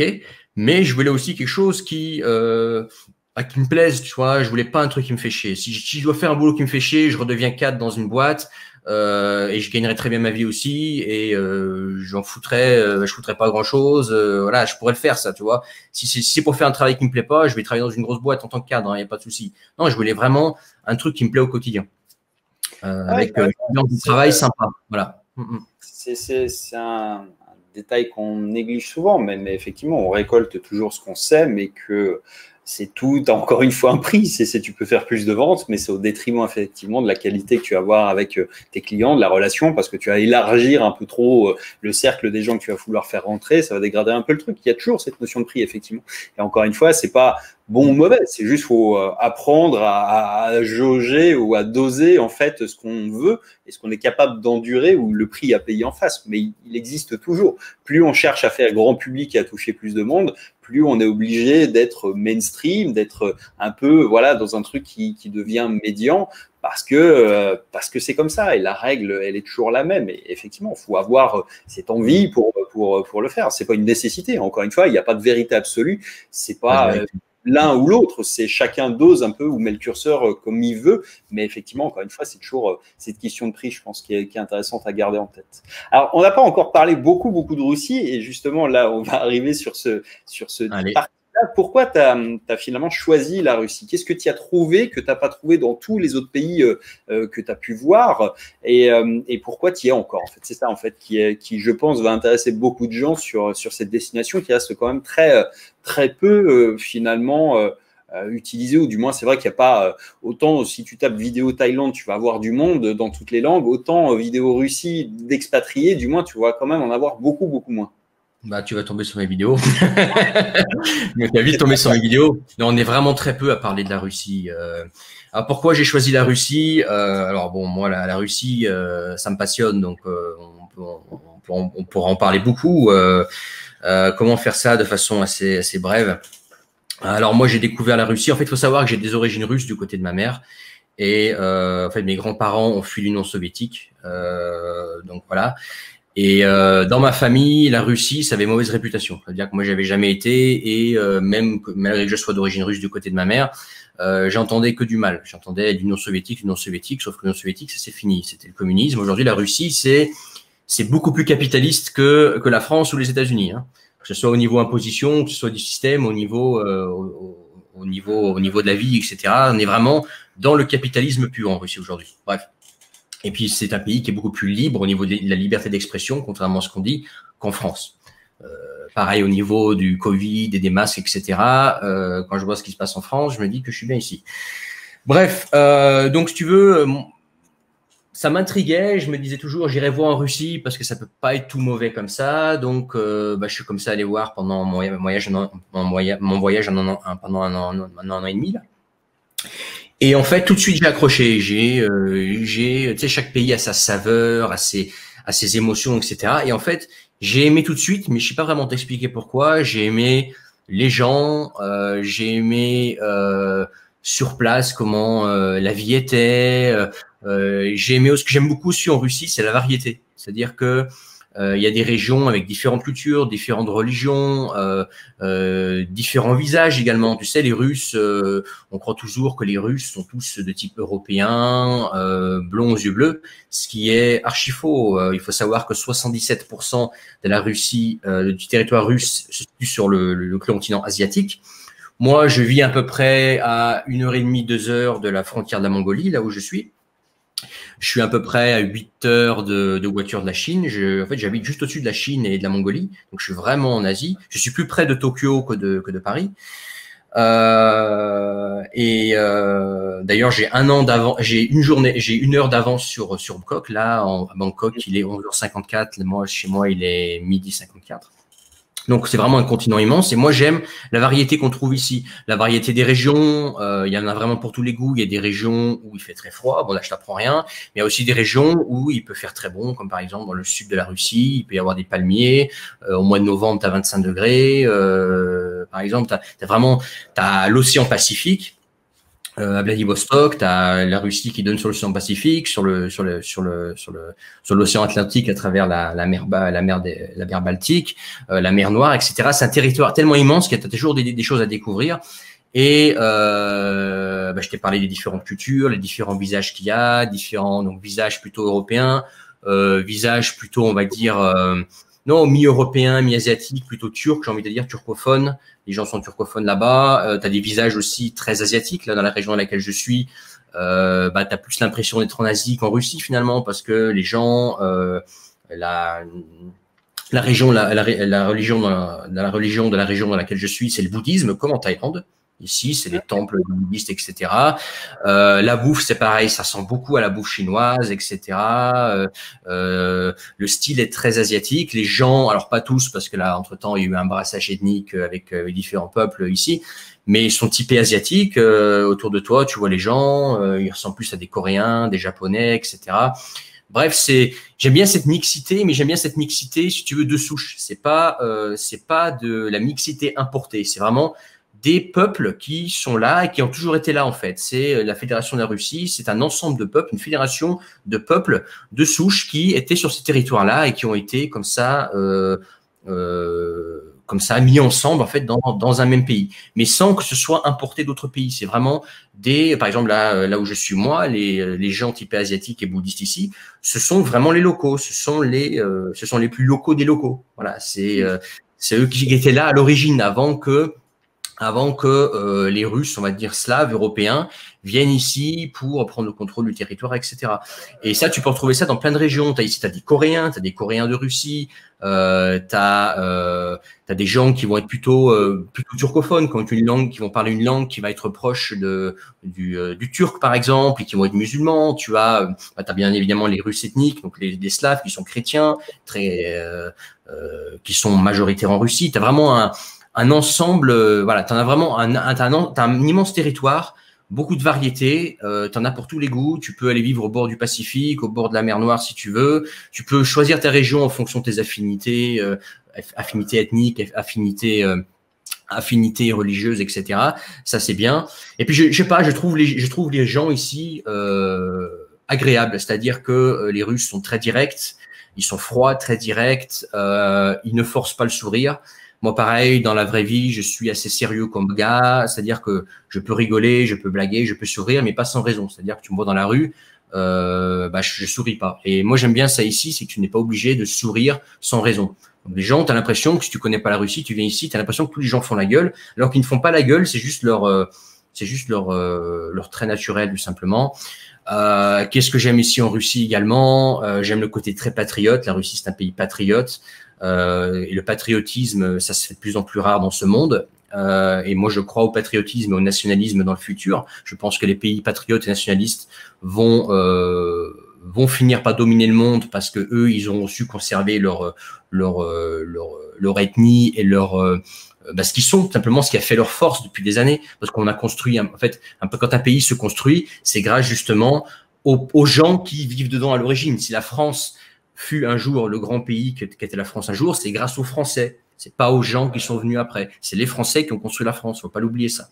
Donc, et moi, même si je suis pas 100% français, j'ai aussi également des origines russes. J'ai pas de problème à dire que ce sont les Français qui ont construit la France. Là, pareil, ce sont les Russes qui ont construit la Russie. Les Japonais construisent le Japon. Pourquoi le Japon est un pays, est-ce qu'il est aujourd'hui? J'adore le Japon grâce aux Japonais. Donc ça, faut pas l'oublier. Donc ça, c'est une chose, c'est un pays puissant, c'est un pays qui est souverain, c'est un pays qui se laisse pas dominer par les États-Unis, la Chine, l'Union européenne. J'aime bien le côté souverain, indépendant. C'est un pays où tout est possible. L'imposition est basse, plus bas qu'en Estonie. Pour ceux qui vont me regarder qui sont en Estonie, oui, ça existe en Europe, plus bas que l'Estonie. Il y a la Russie.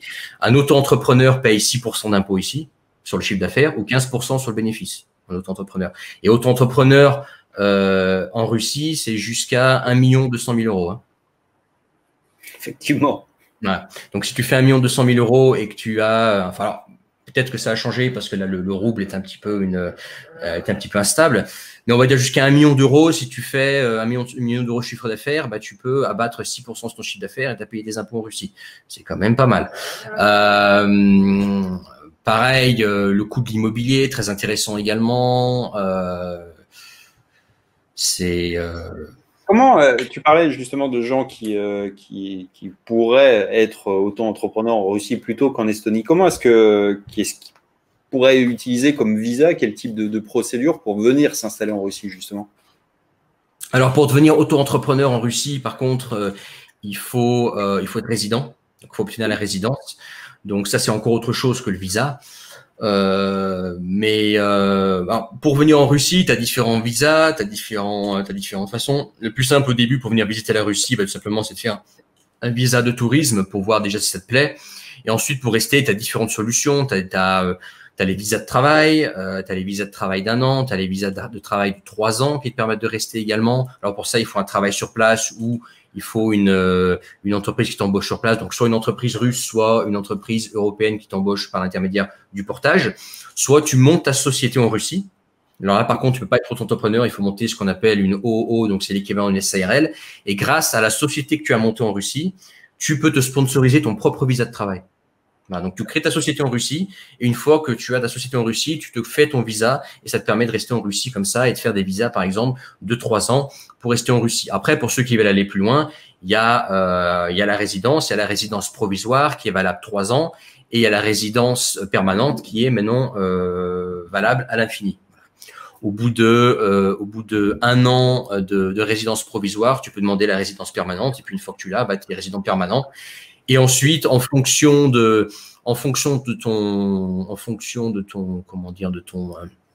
si tu as une femme, si tu es marié, si tu as des enfants, tu peux obtenir la nationalité au bout de tant d'années. Donc, si tu as une femme, ça va plus vite. Si tu as une femme et un enfant, ça va encore beaucoup plus vite pour obtenir la nationalité, tout simplement. Voilà. Ok. Sachant que la double nationalité est autorisée en Russie aujourd'hui. C'est-à-dire vous pouvez être de nationalité française et russe aujourd'hui, sans problème. Double passeport, donc. Double passeport possible. Tu parlais de créer une boîte. C'est quoi les budgets à peu près, juste en ordre d'idée? Parce que je sais que ça fluctue, je sais que c'est pas, voilà, mais juste un ordre d'idée pour créer une boîte et s'auto-sponsoriser. Pour s'auto-sponsoriser, alors le plus simple, si tu Si tu connais pas les rouages du pays, que tu ne parles pas bien russe, bah c'est de se faire accompagner par ça. Hein. Il y a des gens il y en a des gens qui se spécialisent comme ça, des boîtes qui se spécialisent en Russie sur ça. Mais moi j'ai un pote justement qui a un pote français qui à l'origine qui est tombé sur mes vidéos, qui est devenu mon copain maintenant, etc. Bah justement qui a créé sa boîte en Russie parce que lui il ne voulait pas se marier, mais il voulait rester en Russie, donc il a monté sa boîte en Russie, etc. Et et comme ça, par le même moyen, il pouvait obtenir le visa. Ça lui est revenu à peu près la première année, ça lui est revenu un truc comme 11 000 euros. Donc tout le package. Donc c'est-à-dire création de la société, l'hébergement de sa société, le visa, la compta, bref tout le package. Voilà. Sachant que ça c'est pour la partie création et la partie hébergement de sa société. Donc l'adresse. Après, sachant que quand tu as une société, bah, tu as des impôts à payer, hein, donc il faut compter les impôts et puis les salaires à verser tous les mois, parce que pour avoir un visa de travail, il faut que tu te verses 167 000 roubles par mois, donc ça fait à peu près, alors là pareil, hein, le rouble varie pas mal, mais ça fait à peu près 2 000 euros, il faut que tu te verses 2 000 euros net tous les mois pour prétendre au visa de spécialiste hautement qualifié de 3 ans. Voilà. Ok. Donc, c'est quand même pour des gens qui ont un certain budget. Il faut quand même un petit budget. Si le mec qui démarre, il peut pas se permettre de créer une entreprise, voilà, de mettre 11 000 euros dans une entreprise, plus de se payer des salaires tous les mois, parce qu'il faut se payer des salaires tous les mois, sinon ton visa saute. Ça serait quoi le meilleur type de visa pour quelqu'un qui bosse sur le net, justement? Pour le coup, sans passer par la création d'une structure lourde qui n'est pas forcément en plus nécessaire si tu vends rien sur place. Si tu n'as pas tu vois, quelqu'un qui bosse avec des clients aux quatre coins du monde et donc il n'y a pas forcément nécessité d'avoir une structure russe, hormis pour le visa. Donc, est-ce qu'il n'y a pas une alternative qui est plus pertinente? Alors, il y a des alternatives. Après, ça dépend de la durée que la personne veut rester en Russie. Si c'est, par exemple, la personne veut rester 3 mois, tu peux faire des visas de 3 mois facilement depuis la France. Tu contactes une agence qui te fait le visa. Tu leur demandes un visa multi-entrée de 3 mois pour la Russie. Ils te font un visa multi-entrée de 3 mois pour la Russie. Et tu peux rester comme ça 3 mois en Russie tout en étant en mode digital nomade, travailler depuis ton hôtel, depuis ton Airbnb, et découvrir la Russie pendant 3 mois comme ça, ou rester quelque part en Russie pendant 3 mois comme ça. Ensuite, tu peux ressortir de la Russie et refaire un visa de 3 mois, multi-entrée si tu veux. Tu peux faire ce système-là. Ça, c'est vraiment le plus simple. Ensuite, tu as d'autres types de visas. Par exemple, tu as des visas de 6 mois, 1 an, 3 ans, mais par contre, qui t'obligent à sortir du territoire tous les 90 jours. Donc, en fait, c'était une règle de 180-90. C'est-à-dire que tous les 6 mois, dans chaque période de 6 mois, tu peux rester que 3 mois sur le territoire russe. Donc, tu as aussi ce type de visa-là. Après, si tu veux vraiment rester ici à plein temps et que la Russie est un projet long terme pour toi, que toi, tu veux vivre ici et tu veux faire ta vie ici, dans ce cas-là, c'est soit tu passes par le visa de travail, comme je t'ai expliqué avec la création de société, soit tu passes par le portage, mais ça revient à peu près au même, soit après, bah, t'as des programmes comme par exemple le mariage, etc., quoi.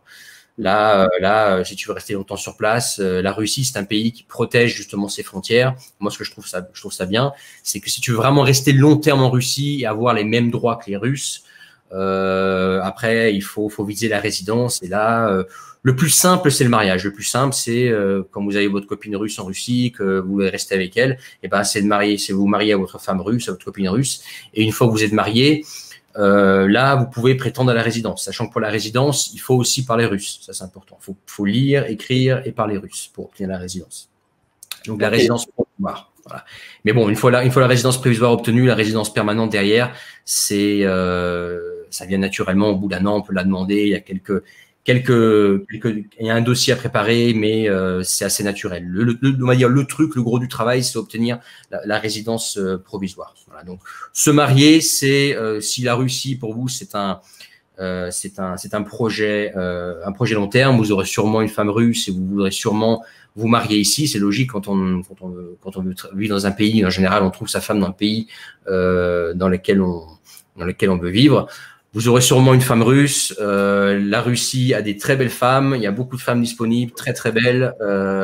Donc voilà, le plus simple, c'est le mariage. Après, il y a d'autres systèmes, mais c'est c'est plus complexe et on n'est plus sûr d'obtenir la nationalité, on n'est plus sûr d'obtenir la résidence, et surtout il y a des quotas. Voilà. Donc, tu peux par exemple aussi obtenir la résidence par l'investissement, mais ça devient plus complexe après. Ouais, c'est un autre type de budget, l'investissement. Ceci étant, de toute façon, on ne va pas forcément creuser plus parce qu'il y a toujours 100 000 cas de figure possibles. Mais en revanche, tu parles un petit peu de ces sujets-là et d'autres notamment. Mais on mettra des liens pour aller découvrir tes contenus sur YouTube notamment. D'ailleurs, est-ce que tu peux nous dire un petit peu ce que tu fais? Enfin, tu parlais de deux communautés. Comme ça donnera quelques indications aux gens qui voudraient en savoir un peu plus. Alors moi, à l'origine, j'ai fait pas mal pendant 3 ans, j'ai fait pas mal d'infopreneuriat et récemment, c'était au mois de mai, j'ai lancé une communauté qui s'appelle Les Nouveaux Russiens pour aider les Français qui veulent quitter l'enfer français pour s'installer en Russie. Donc, qu'est-ce que je fais en fait? Je montre le chemin, comment s'installer en Russie, quitter la France et venir en Russie, tout le processus, que ce soit par exemple pour travailler en Russie. J'ai dans la communauté des Nouveaux Russiens des profils qui, eux, veulent travailler en Russie donc en tant que salariés. On a des infopreneurs, on a des traders, on a des e-commerçants. Et en fait, c'est une communauté ensemble où on traite différents sujets en rapport avec l'expatriation, la vie, l'immigration, même en Russie. Donc, je fais des lives de façon hebdomadaire, donc des lives privés, hein, c'est un cercle fermé, dans lesquels on aborde des sujets en rapport avec la Russie très précis. Par exemple, le dernier live que j'ai fait, là, au moment où je fais cet enregistrement, on a parlé par exemple du logement en Russie, comment trouver un logement en Russie, quelle est la meilleure stratégie à adopter quand on arrive en Russie, comment on s'y prend, comment on trouve un bien à louer. On a parlé également d'achat immobilier, etc. Des sujets comme ça qu'on aborde en rapport avec la vie en Russie. C'est vraiment varié. Ça peut être en rapport avec le travail en Russie, ça peut être en rapport avec l'infopreneuriat, comment on fait ça depuis la Russie, ça peut être en rapport avec la culture russe, ça peut être en rapport avec justement tout ce qui est papier, immigration, visa, etc. Vraiment des thèmes, des lives comme ça hebdomadaires en rapport avec la Russie pour aider ceux qui veulent quitter l'enfer que la France est devenue pour vivre en Russie.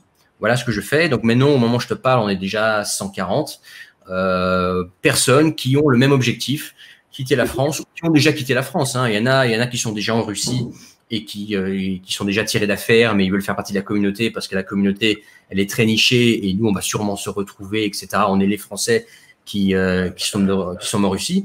Puis il y en a d'autres qui sont vraiment au point de départ, qui sont en France, qui savent qu'il va falloir se reconvertir professionnellement, qui savent que leur métier en Russie il va pas être recherché ou il va être mal rémunéré, qui se forment à un nouveau métier. Alors soit je les forme justement au métier d'infopreneur, soit ils se forment au métier de freelance, la programmation ou l'e-commerce ou par exemple, ils apprennent le russe, par exemple. Alors, tous apprennent le russe parce que le russe, c'est quasi obligatoire en Russie si tu as un projet long terme.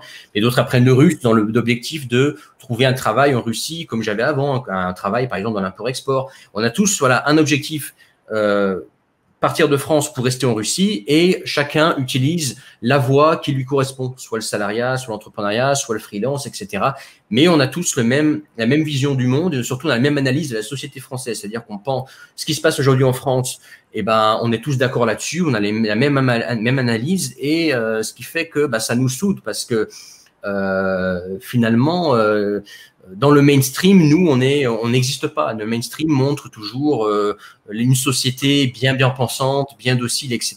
Et nous, on est ces gens-là qui ne sont pas d'accord aujourd'hui avec ce qui est fait en France, qui ne sont pas d'accord avec ce que la société est devenue, qui ne voulons pas vivre dans une France violente, dans une France qui ne ressemble plus à la France, qui est culturellement plus la France. On veut pas vivre dans un enfer fiscal non plus.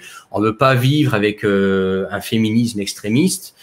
On veut juste avoir une vie beaucoup plus traditionnelle comme l'était la France il y a encore 50 ans. Nous, on veut vivre de façon plus traditionnelle et vivre dans un pays où l'entrepreneuriat est plus propice à l'entrepreneuriat et où on peut sortir tranquillement dans la rue sans se demander est-ce que je vais pas me faire tirer dessus ou je vais pas me faire découper, quoi, tout simplement. Ou tu vois, par exemple, en bas de chez moi, l'après-midi, tu as des petites filles toutes seules qui jouent dans le bac à sable. Il y a personne pour les surveiller, il y a personne qui vient les emmerder. Tu vois, elles ont 10 ans, elles sont toutes seules en bande et il y a personne qui vient les emmerder et personne ne les emmerdera. Tu sors dans la rue, t'as pas d'insécurité. C'est à ce niveau-là, la Russie, c'est un autre monde. Donc pour les gens qui recherchent ça, qui recherchent cette qualité de vie, qui est perdue en France, la Russie, c'est le pays, et c'est pour ça qu'on a ça en commun. On veut une vie plus traditionnelle, on veut un couple traditionnel avec une femme, avec des relations hommes-femmes traditionnelles comme il y avait avant, avec des rues sûres, avec un patriotisme, etc. Et comme on a ça, bah on est très soudés, on est très comment dire, bah on se comprend tout de suite. C'est-à-dire que voilà. On sait que on a la même vision du monde, et ça nous rapproche. Et donc j'ai créé cette communauté-là, les Nouveaux Russiens, pour et de ceux qui veulent quitter la France et qui ont la même vision du monde que nous, et pour leur faciliter la tâche à quitter la France en Russie. J'ai également la communauté que je viens de lancer il y a pas une semaine, les créateurs autonomes. Les créateurs autonomes, c'est pareil, c'est une communauté fermée avec des cours, ce sont des lives en fait hebdomadaires, dans lesquels j'enseigne mon métier. C'est-à-dire que j'enseigne aux autres comment monter un business sur Internet, mais selon ma philosophie à moi. C'est-à-dire que on veut gagner notre vie sur Internet et confortablement. On veut être libre géographiquement. Là-dessus, tout le monde recherche, on est bien d'accord. Mais on veut aussi un business qui nous pèse au quotidien, entouré de gens qui nous ressemblent, dans une bonne ambiance, en étant 100% autonome, ne pas dépendre de fournisseurs ou de publicité. Alors, on peut faire de la publicité, moi j'en ai eu fait, mais c'est pas obligatoire. On peut aussi faire du référencement naturel. Finalement, voilà, pas de fournisseurs, pas d'instagrammeurs, pas d'influenceurs, pas d'affiliation, c'est pas obligatoire. Non. Je montre comment on peut monter une activité sur Internet dans laquelle tu es tout seul, tu es seul maître à bord, tu n'as pas de salarié, de partenaire, rien, tu es tout seul et tu gagnes confortablement ta vie sur Internet, juste avec, enfin alors juste, c'est pas si facile que ça, on est bien d'accord, mais tu as une connexion Internet, un MacBook, un micro, et tu gagnes ta vie sur Internet depuis n'importe où. Ça peut être depuis la Thaïlande, ça peut être depuis les Philippines, ça peut être depuis la Russie, depuis la Sibérie, ça peut être depuis l'Alaska, peu importe. On monte une activité comme ça sur Internet où tu es 100% autonome. Voilà. Donc, j'ai créé cette communauté-là aussi récemment pour enseigner mon métier selon la philosophie que j'ai moi, donc créateur, parce que nous sommes des créateurs de produits et de services, et surtout autonomes. Voilà. Parce que si c'est pour monter quelque chose sur Internet et être aliéné ou retrouver un système genre où on dépend des autres, ça sert à rien. Nous, on monte notre, enfin, du moins, les créateurs autonomes, on monte notre activité pour être libre, justement, pour être autonome et ne pas dépendre des autres. Si on peut travailler avec des autres, ça ne nous empêche pas de travailler avec des autres si on veut, mais on n'est pas obligé. On peut, si on veut, faire les choses tout seul dans notre coin. C'est la vraie liberté. Exactement. Il y a un mot que tu as prononcé, et je pense que c'est celui qui nous rassemble tous, au-delà des idées, des constats sur les pays, sur les trucs. On a chacun nos convictions, nos choix de pays aussi qui correspondent finalement à notre vision du monde et à ce qu'on attend finalement du concept de liberté, de ce qu'on attend un peu de la vie et puis de l'idée qu'on s'en fait. Mais le mot-clé, ça reste ça, c'est liberté, peu importe après ce que tu recherches. Effectivement, aujourd'hui, professionnellement, personnellement, dans un pays, on peut toujours arriver à trouver quelque chose ou à construire quelque chose qui va être vraiment à l'image de ce qu'on imagine ou de ce qu'on voudrait être comme une vie idéale, comme un boulot idéal, comme un ensemble de valeurs idéales. Après, chacun a les siennes, chacun a ses systèmes propres. Il n'y a pas de bon ou de mauvais choix, c'est simplement des constats qui sont très personnels dans le truc. Mais la liberté, je pense que c'est vraiment, de toutes les interviews que j'ai pu faire, c'est vraiment le mot qui revient systématiquement et qui nous rassemble tous, avec tous les parcours, tous les pays différents que les uns et les autres ont pu choisir, tous les business models, tous les trucs. C'est vraiment la liberté qui reste vraiment le fond du truc, parce qu'au final, l'argent, c'est une chose, les taxes même, à la limite, ça s'absorbe, peu importe. Tant que, effectivement, tu as quand même la sensation de pouvoir être libre, de faire un peu ce que tu veux, ou du moins de te construire une vie sur mesure, parce qu'il n'y a rien de pire, effectivement, d'avoir de l'argent, de gagner très bien sa vie, mais de pas avoir le temps d'en profiter parce que tu passes ta vie au boulot. Et c'est le cas de plein de gens. Il y a plein de gens aussi qui passent leur vie au boulot, qui n'en ont pas beaucoup non plus.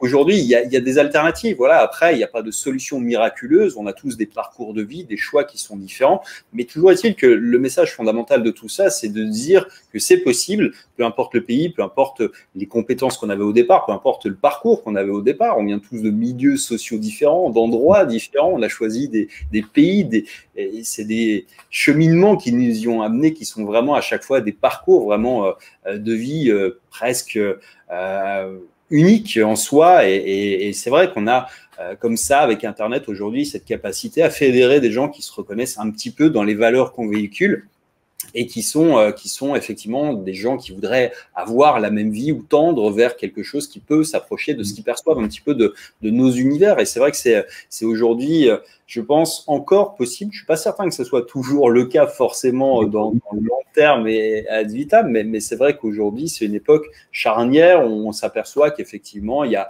des blocs qui se remontent, le monde se restructure. On a passé, et c'est un constat que j'avais déjà eu l'occasion de faire, mais j'en suis plus que jamais convaincu, on a passé une période de grande ouverture, en fait, et je pense qu'on arrive à la fin de ce cycle de très grande ouverture avec une idée de plus où on voit que il y a effectivement des pays qui commencent à relever un peu le menton aux quatre coins du monde, qu'il y a des petits ou grands chefs qui haussent un peu la voix et qu'il y a des blocs qui se créent, quoi. Et que tout ça, ça va forcément avoir une incidence sur la vie des gens. Le Covid en a une autre, mais il y a la suite. Et la suite, on s'aperçoit qu'effectivement, il y a vraiment des pays qui prennent des directions qui sont très différentes. Et puis après, à chacun de choisir le wagon qu'il estime le plus pertinent pour son propre choix. Mais on voit une émergence, je trouve, aujourd'hui de directions qui sont assez vraiment opposées. Fondamentalement, on voit la Chine qui est vraiment là dans un début d'isolement. Alors après, on va pas parler de géopolitique, mais on s'aperçoit quand même qu'il y a des fractions qui commencent à se monter. On a l'Inde de l'autre côté, on a les États-Unis. On voit qu'en fait, il y a quand même des blocs qui sont un peu séparés. On voit pas bien comment ça va tout ça s'agencer. Mais toujours est-il qu'il y a quand même des équilibres qui sont sur des ruptures et qui vont être forcément lourds de conséquences ensuite. Parce qu'on a déjà eu l'occasion de le voir dans le passé. Une guerre froide, on a vu ce que ça a donné. Donc, une guerre froide États-Unis-Chine, ça va être forcément quelque chose qui aura des conséquences aussi. Il y aura des gens qui seront pour, des gens qui seront contre, il y aura des blocs qui vont se créer et tout ça, ça aura forcément un impact, quoi qu'il en soit. Bref, c'est un petit constat géopolitique, mais il y a des choses sur lesquelles on n'a pas de contrôle, ça notamment. Mais en revanche, il y a des parties sur lesquelles on a du contrôle, du pouvoir. C'est ce qu'on peut faire de son temps, de ses journées, de pas se lamenter contre le système, d'essayer de mettre des coups de pied ou des coups de poing dans un mur, mais plutôt de changer de système et d'aller vers quelque chose qui est quelque chose dans lequel on se sent mieux. En fait, moi, c'est un peu le constat que j'ai toujours fait, c'était de dire, ouais, manifester, c'est bien, mais fondamentalement, tu as quand même plus de chances que ça ne serve à pas grand-chose, voire à rien du tout, et que tu pourrais effectivement l'occuper. Si tu n'es pas content de ton salaire, apprends une nouvelle compétence. Certes, c'est d'aller manifester, je suis d'accord, ça ne va pas faire avancer toute la société, mais au moins toi, tu avanceras avec une certitude. Ah non, c'est clair. Non, mais moi, ça me semble très évident, mais moi ce qui m'étonne, c'est que ce soit pas évident pour tout le monde. Je veux dire, si tu n'es pas content, change de pays.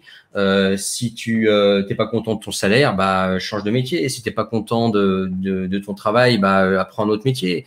En fait, tout est possible. Mais je voulais rebondir sur ce que tu disais.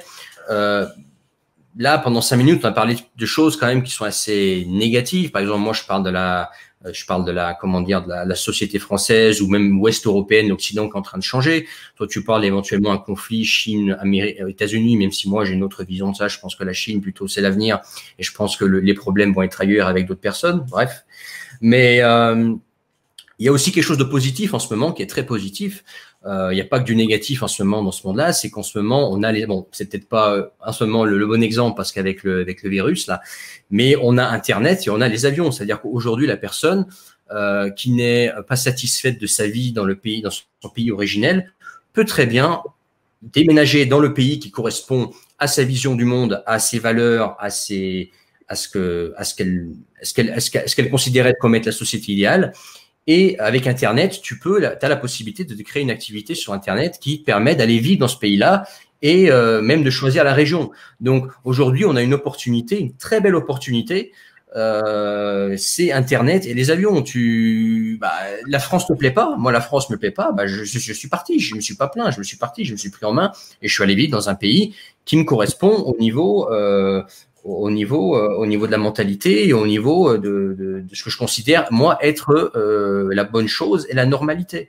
Pareil, j'étais pas content de mon travail de salarié, j'en avais marre d'avoir un patron sur le dos.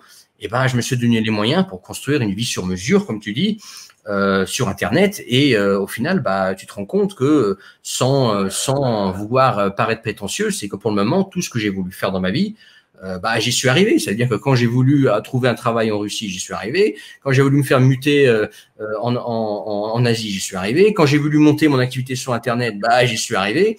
Aujourd'hui, j'ai trouvé le travail, j'ai trouvé le pays qui me correspond et je suis bien ici. Je suis arrivé à trouver un pays qui me correspond par rapport à une vision de la société qui est quand même très majoritairement en France rejetée par la pensée mainstream, même si on est de plus en plus nombreux à penser comme moi, et en fait on est nombreux à penser comme moi, sauf que les gens ont peur d'en parler. Il y a peu de gens qui ont peur, il y a peu de gens qui osent en parler comme ça ouvertement comme moi. Donc finalement, il y a des possibilités pour tout le monde, et même pour les gens aujourd'hui qui me regardent, qui ne sont pas du tout peut-être d'accord avec ma vision du monde, même pour vous, il y a des possibilités. Et même sans quitter la France, tu vois. Par exemple, moi je suis né aux Pays-Bas, j'ai grandi aux Pays-Bas. Pour une personne, par exemple, homosexuelle, les Pays-Bas, c'est un pays que je regarderai de près, parce que par exemple pour les homosexuels, etc., pour les gens transgenres, etc., les Pays-Bas, c'est un pays où il y a beaucoup plus de liberté qu'ailleurs, encore plus qu'en France, où ce genre de choses sont très acceptées, etc. Donc il y a vraiment, je pense à cet exemple-là parce que moi j'y suis né, j'ai grandi, je connais bien ce pays et que voilà, on parle de tout ce qui est meurtre, tout ce qui est. Mais il y a vraiment des pays aujourd'hui pour chaque mentalité, pour chaque vision du monde, et il suffit, c'est facile à dire, mais tu me comprendras. Il suffit d'acheter un billet d'avion pour la destination qui nous correspond et d'emporter son business avec soi, tout simplement. Hein, ouais. Et d'aller vivre là où on veut et de monter le business qu'on veut, tout simplement. Alors, c'est vite dit, hein, ça se fait pas comme ça du jour au lendemain, mais c'est possible. Chacun peut trouver chaussures à son pied dans ce monde aujourd'hui. Ça, c'est vrai. Juste pour revenir sur l'idée, parce qu'il y a plein de gens aussi qui regardent, mais qui tu vois, ont pas. C'est même pas la problématique principale aujourd'hui, c'est aussi l'argent. C'est avant même de partir, c'est déjà arriver à boucler les fins de mois.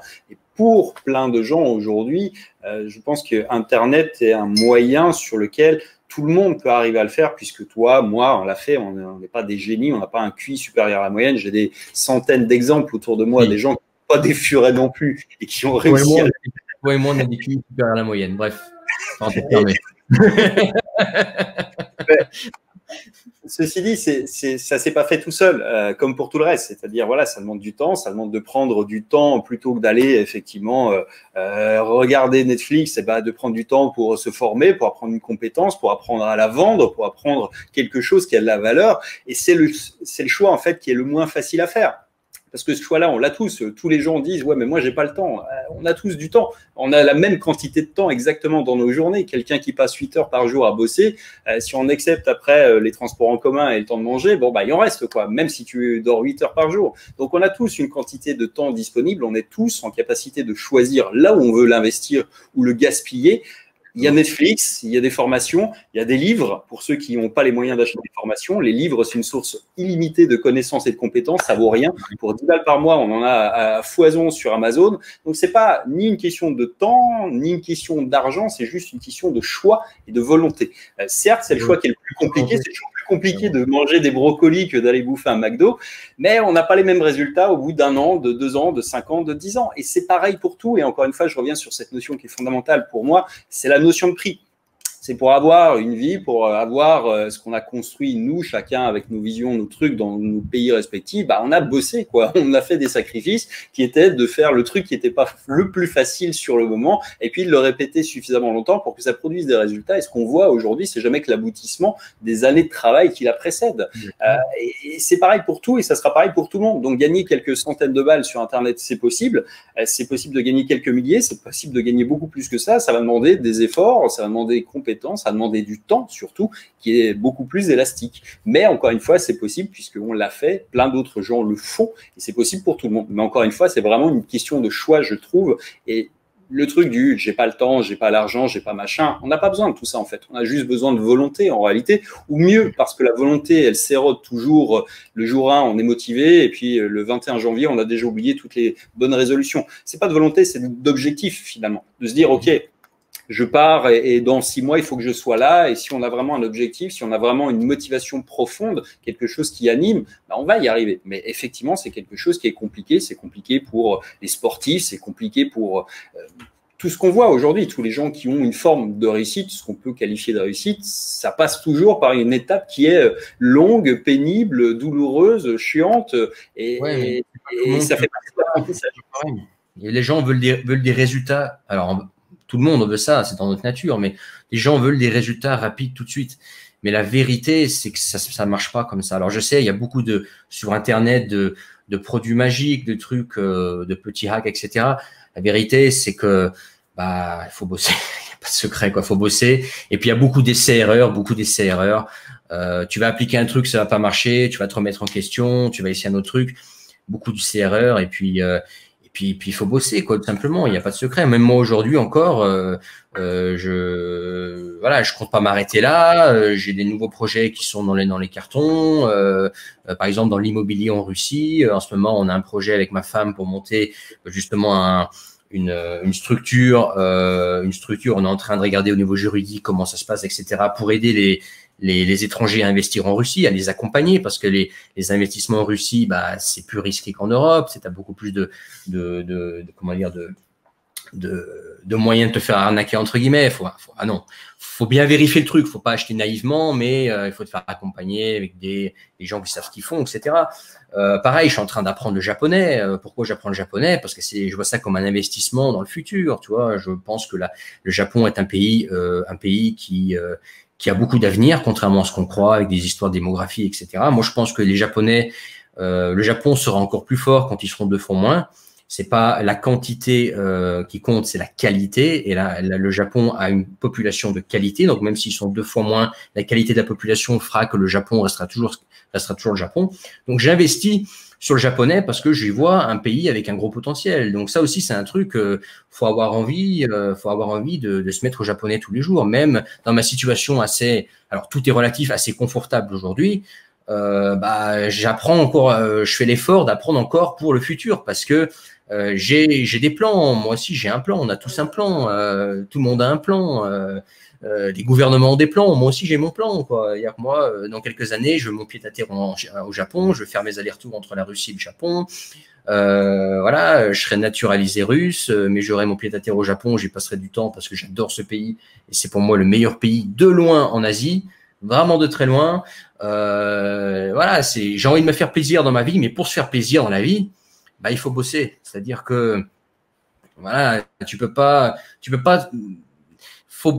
Ça me paraît logique, mais pour me permettre les plaisirs que je veux avoir dans le futur, je suis obligé de travailler maintenant. Sinon, je sais que je ne les aurai pas.